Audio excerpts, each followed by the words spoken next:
Hello and welcome to the Telescope. Every week we bring you a fresh insight from the biggest car market in the world. Today we get to drive the Wuling Binguo S. Now on Telescope before we have brought you the review of the original Wuling Binguo and the Binguo Plus. I think that was last year. Now this Wuling Binguo S, think of it as a Tesla Model Y but for a quarter of the budget. Yes, you hear that correct. This car now, as we stand today, on September the 12th, has a pre-order price of roughly 70,000 renminbi. But we are projecting this car's final MSRP to be roughly around 60,000 renminbi. That's just 7,200 euros. 7,200 euros. Now you might ask, how do you review a car with such an irresistible price tag? Surely you're just going to take whatever shortcomings it may or may not have. Well, because this is China, this car actually has quite a lot of rivals. So today, we're going to pick some bones with this 7,200 euro electric SUV. The interior design of this Binguo S is one of its major highlights. The car we're testing today is the top spec. This should be roughly around 9,000 euros. The 7,200 euro spec has a slightly smaller screen, but all the rest of it should be the same. And the design and the color materials and finish is quite out of this price range. You know, this car has a modern infotainment and quite rare for a Chinese car.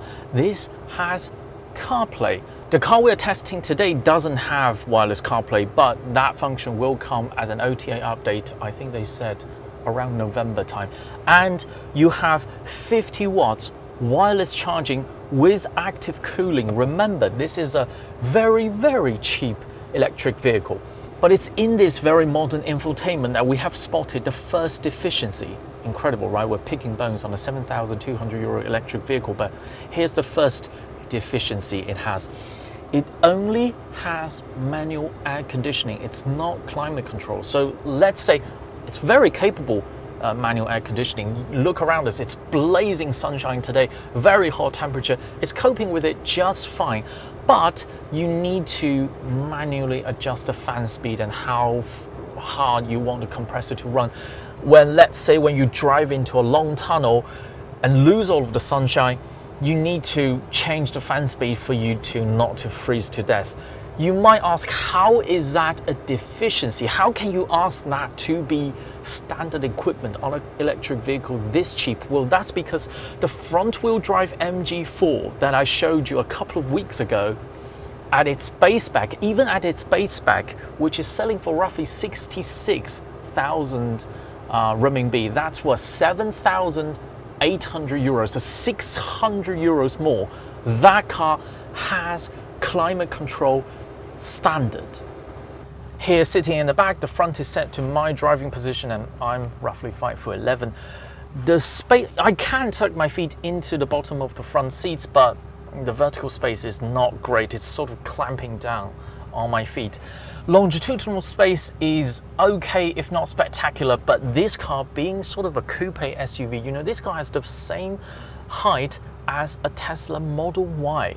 You can't just look at the headroom because this is not spectacular, but you sit very high off the ground. You are definitely not sitting on the floor, and this is definitely an advantage this car has compared to its rivals. However, I will still say, even considering the advantage this car has vertically speaking, I will still say the front-wheel drive MG4 has a better rear cabin experience than this. First of all, it's that much bigger longitudinally, and secondly, that front-wheel drive MG4 is on a very thin battery pack. So even though it's a hatchback, this car is taller and you do have more vertical space in this car than the front-wheel drive MG4. But overall speaking, I will still say between this and the front-wheel drive MG4, that is a better rear cabin experience.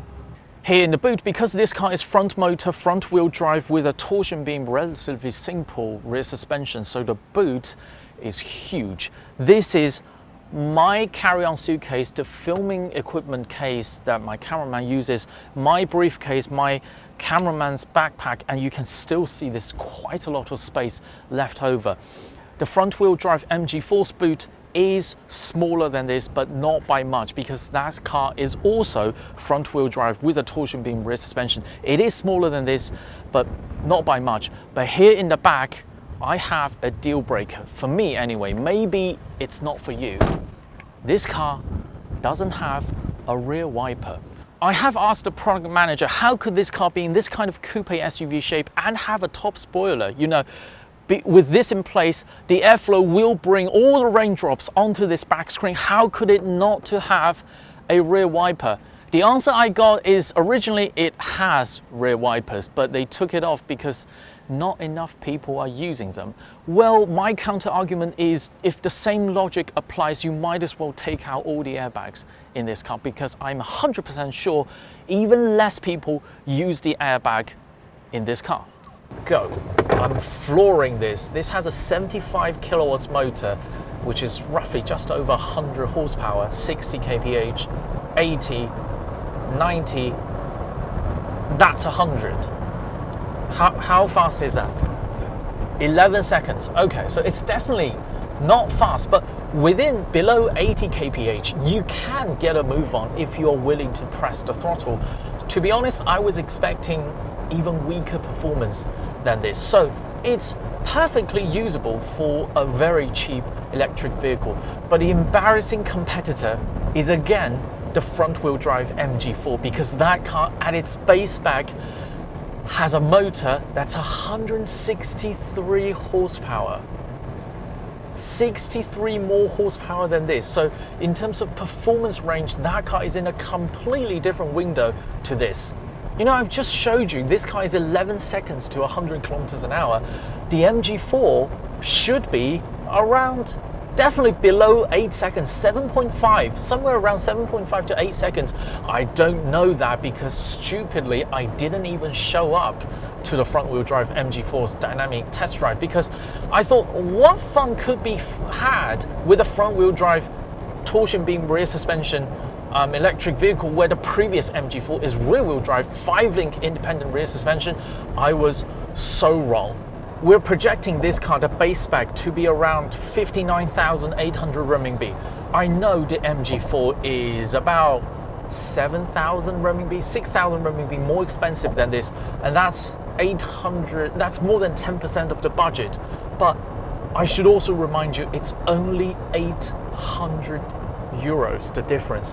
And for that, you get over 120 kilometers more range. Oh yes, I forgot to mention that. The base spec, the 7,200 euro spec of this car only has a CLTC certified range of 300 kilometers or so. And the base spec MG4 starts at the long range option of this, the car I'm driving here today. And so that means for 800 euros, you get a much bigger battery, 60 more horsepower, totally different kinds of performance. And the MG4 has all the things I've just mentioned, climate control and heat pump. The base spec MG4 has heat pump as standard. Also, more space in the back. I'm sort of embarrassed because I don't think I've ever done this, you know, in a review of this particular model. I'm constantly mentioning another car, but when I originally reviewed the front-wheel drive MG4, I just said it's a low-cost MG4. And to be honest, I wasn't that impressed with it, but I was so wrong. You know, only here today, comparatively speaking, that car at its base spec is so competitive. I think underappreciating just how competitive the front-wheel drive MG4 is my biggest mistake this year so far. At the beginning of this year, I did a review of all of the mistakes I made in 2024. If I do a video again at the beginning of 2026, this will be overlooking, underestimating, underappreciating the front-wheel drive MG4 is my biggest mistake so far.